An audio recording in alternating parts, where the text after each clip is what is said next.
Hello learners, welcome back to our channel. आज के इस वीडियो में हम अपने बिजनेस स्टडीज़ चैप्टर 2 के डिस्कशन को आगे कंटिन्यू करेंगे और जो टॉपिक आज हम पढ़ने वाले हैं that is about the significance of principles of management. Okay, तो हमारे लास्ट वीडियो में जो कि हमारा चैप्टर 2 का इंट्रोडक्टरी क्लास था उसमें हमने पढ़ा कि मैनेजमेंट प्रिंसिपल्स होते क्या है और कुछ पॉइंट्स पढ़ा about the features of principles of management. यही कि प्रिंसिपल्स ऑफ मैनेजमेंट डायनेमिक होते हैं, प्रिंसिपल्स ऑफ मैनेजमेंट फ्लेक्सिबल होते हैं, राइट। तो अब हमें ये जानना ज़रूरी है कि इन प्रिंसिपल्स ऑफ मैनेजमेंट को एक्चुअली हम यूज़ क्यों करें, क्या फ़ायदा है हमारा, क्या इम्पोर्टेंस है इन प्रिंसिपल्स ऑफ मैनेजमेंट का। तो चलिए पढ़ते हैं कि क्यों या किन वजहों से हमें प्रिंसिपल्स ऑफ मैनेजमेंट को यूज़ करना या इन्हें समझना ज़रूरी होता है। Let's go down and see. Point number 1 है आपके सामने। Point number 1 says providing managers with the useful insights into reality. अब इसका क्या मतलब हुआ, चलिए इसे फिर से पढ़ के थोड़ा तोड़ के समझते हैं।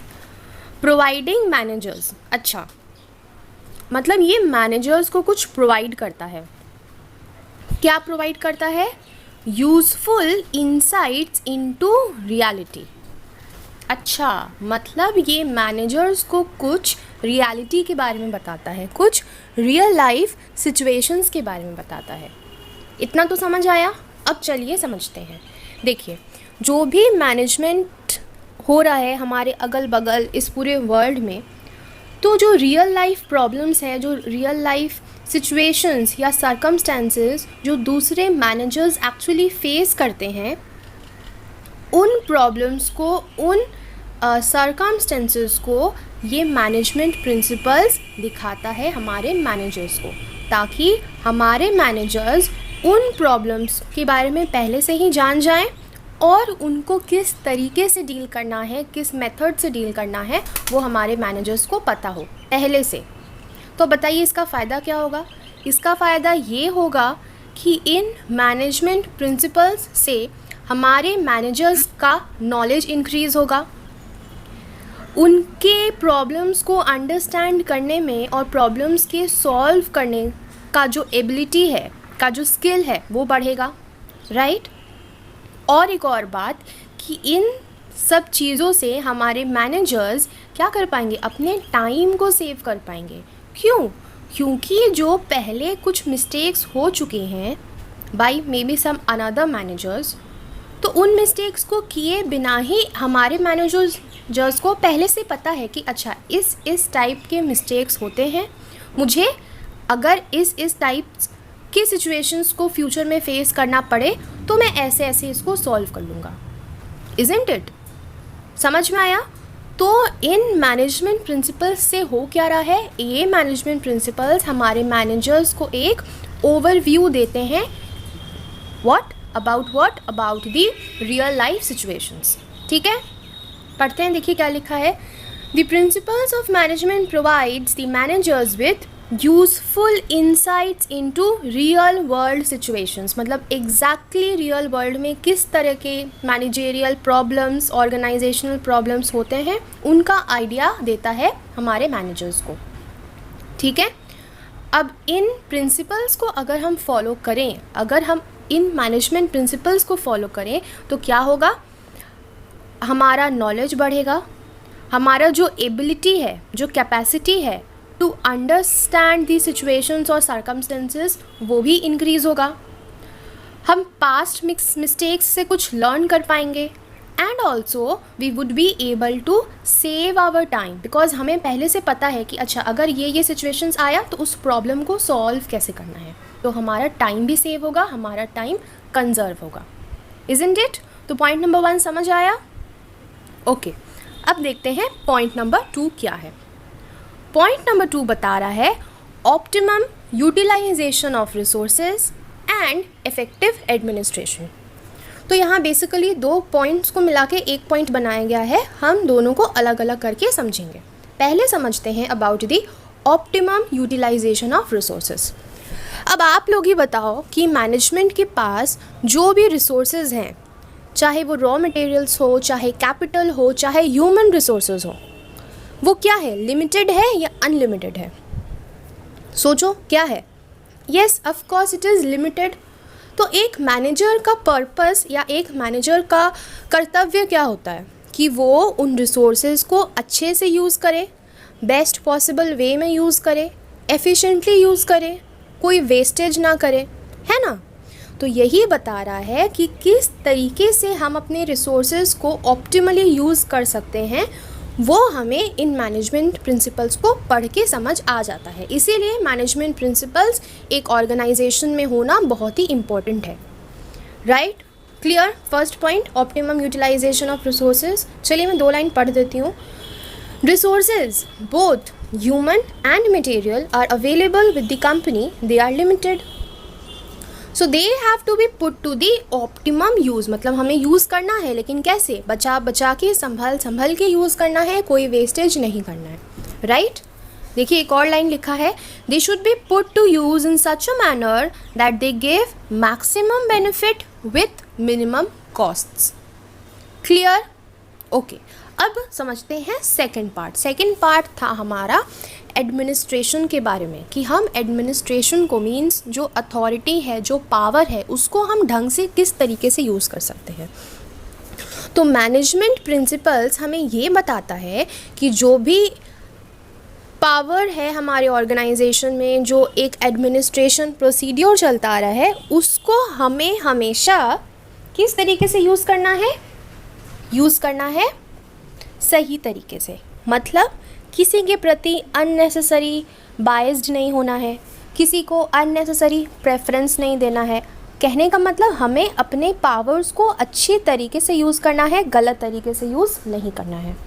क्लियर? देखिए इन लाइंस में आपको समझ आ जाएगा। Effective administration necessitates the impersonalization of managerial conduct so that the managerial power is used with due discretion।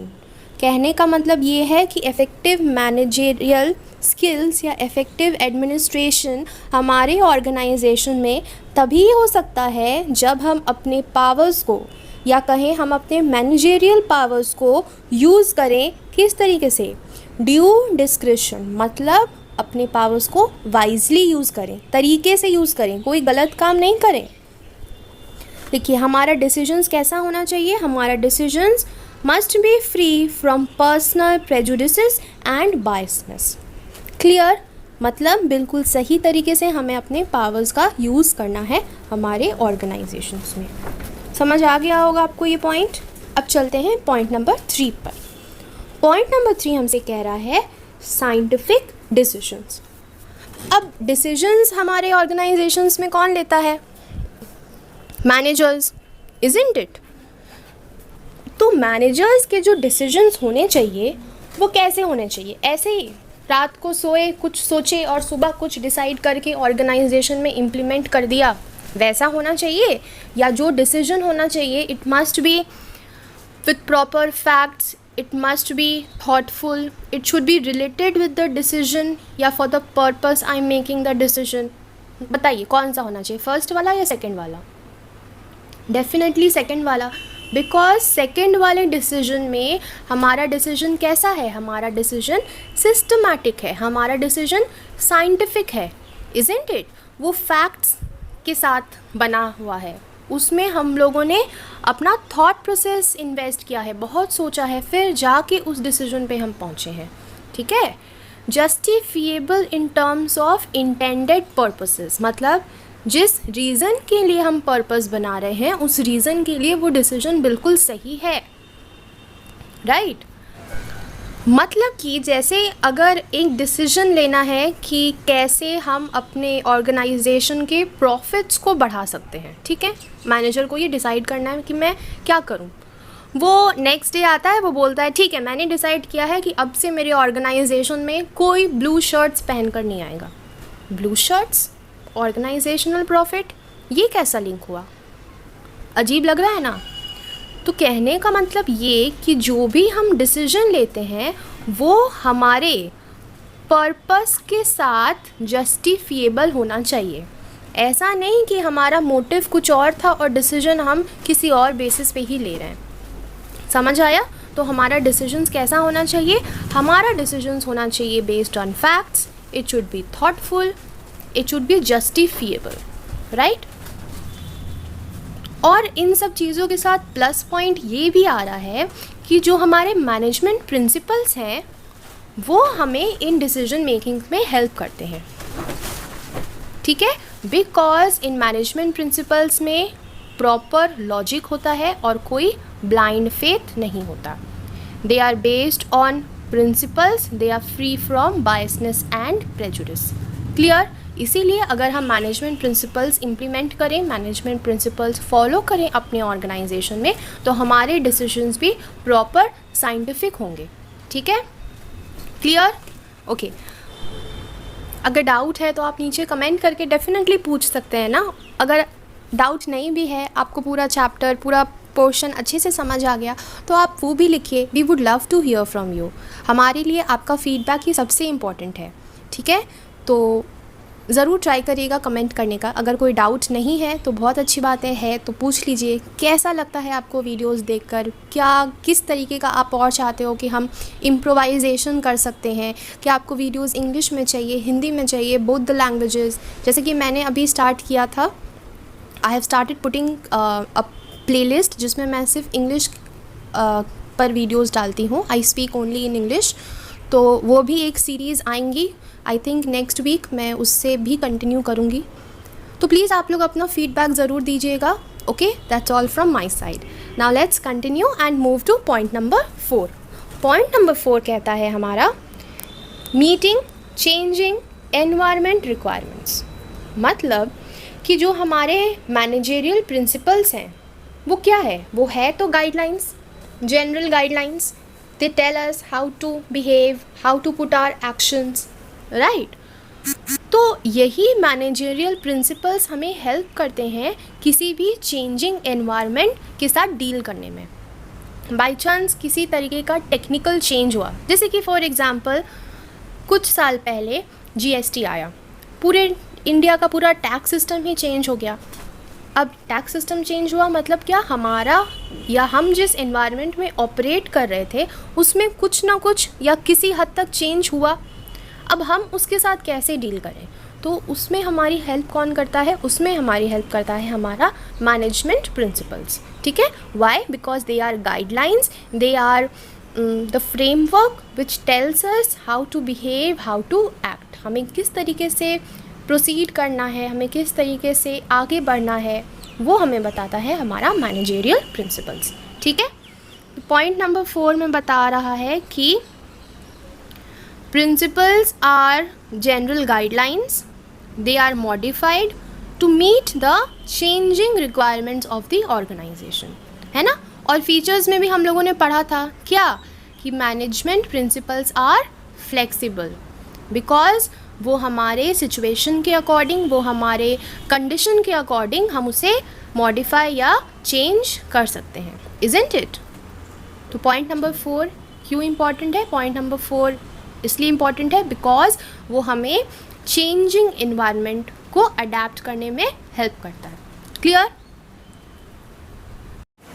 Now moving two point number 5। Just बगल में देखिए पॉइंट नंबर 5 है फुलफिलिंग सोशल रिस्पॉन्सिबिलिटी। तो ये तो हम लोग को पता है कि whatever resources the organisations take, they take from the society. और ये भी मैंने आप लोग को बताया है कि अगर सोसाइटी की वजह से हम इतना ग्रो कर रहे हैं, इतना एक्सपैंड कर रहे हैं, तो ये हमारा ऑब्लिगेशन है, ये हमारी ही रिस्पॉन्सिबिलिटी है कि हम अपने सोसाइटी को कुछ पे बैक करें, ठीक है? तो सोशल रिस्पॉन्सिबिलिटी फुलफ़िल करना हमारी जिम्मेदारी है, इज़न्ट इट? अब इस जिम्मेदारी को फुलफ़िल करने में कौन हेल्प करता है? हमें हेल्प करता है management principles, because management principles सिर्फ एक गाइडलाइंस नहीं, बल्कि मैनेजमेंट प्रिंसिपल्स मैनेजर्स को सोशल रिस्पॉन्सिबिलिटी फुलफ़िल करने को भी मोटिवेट करते हैं। Let's see what's written here. The increased awareness of the public forces the businesses, especially the limited companies, to fulfill their social responsibilities. The management theory and management principles have evolved in response to these demands. Moreover, the interpretation of the principles also assumes newer and contemporary meaning with the change in time. So, if one were to talk of equity today, it does not apply to wages alone. It also applies to the value of the customer. देखिए social responsibility किस तरीके से घूम के आ रहा है, मैं explain कर रही हूँ, पढ़ लेने दीजिए. Care for the environment, dealings with the business associates.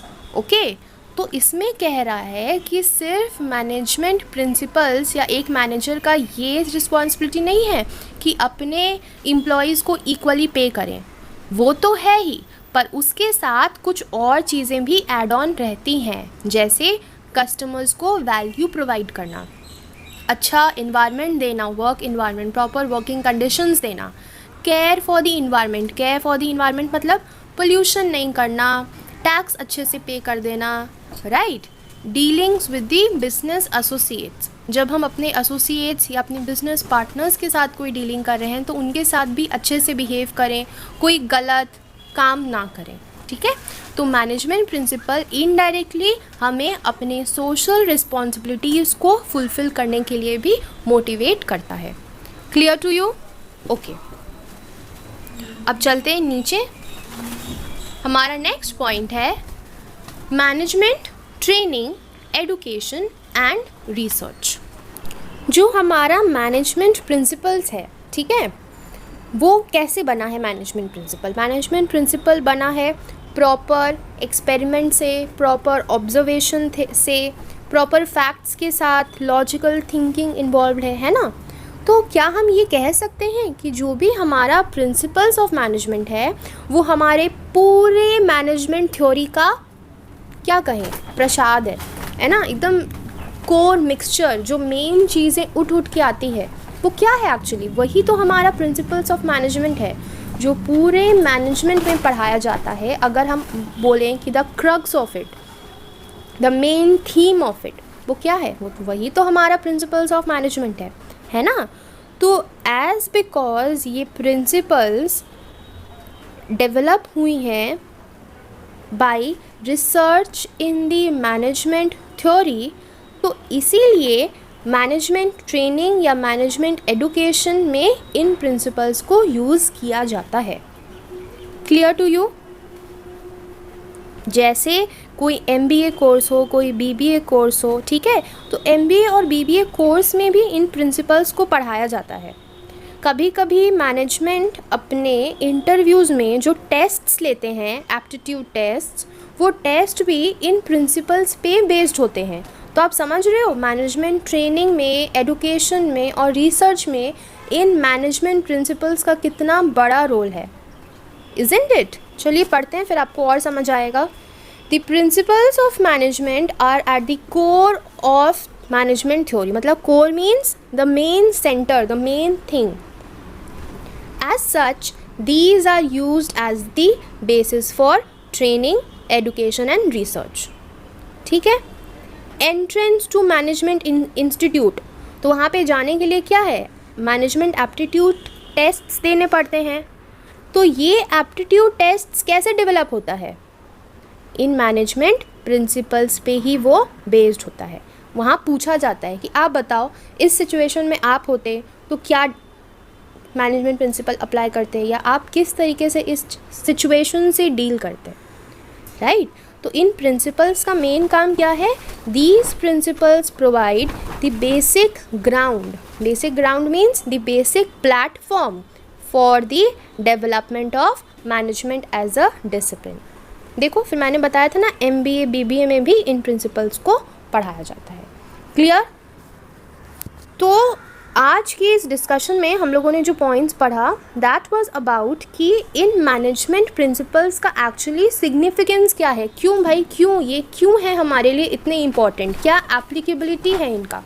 तो आपको समझ में आ गया होगा. तो आज की डिस्कशन को हम यहीं स्टॉप करते हैं. हमारे नेक्स्ट वीडियो में हम कंटिन्यू करेंगे with the new topic that is about Taylor's scientific management. अब टेलर कौन है, साइंटिफिक मैनेजमेंट क्या होता है, इन सब के लिए आपको डेफिनेटली नेक्स्ट वीडियो का थोड़ा वेट तो करना ही पड़ेगा। Till then, thank you.